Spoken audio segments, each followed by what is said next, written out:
कमाल का आगाज किया टीएम ब्रांड ने। वीडियो शेयर करें, पेज को लाइक एंड फॉलो करें जनाब। तैमूर मिर्जा फॉर्म में गुजरांवाला और moon star light in mehndi कर रहे हैं। बड़े राउंड का बड़ा मैच खेल रहे हैं, बड़े इवेंट का।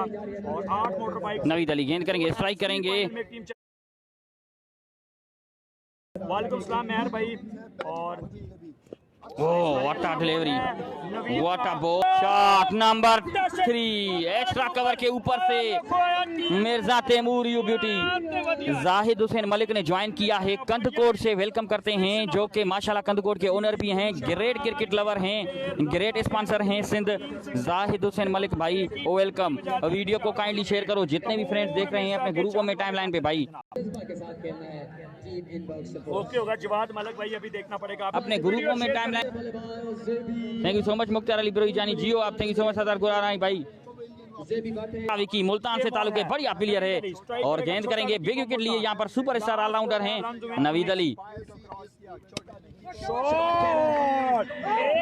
एक्स्ट्रा कवर के ऊपर से छोटा पैकेट, बड़ा धमाका, 6 रन। रियाज अली भाई वालेकुम सलाम। वालेकुम सलाम। एहसन शेरवानी भाई ने अनाउंसमेंट की थी, बट शेरू को बिल्कुल जनाब। शेरू हैं बॉलर और बैट्समैन हैं बब्बर शेर। 112 कह रहे हैं।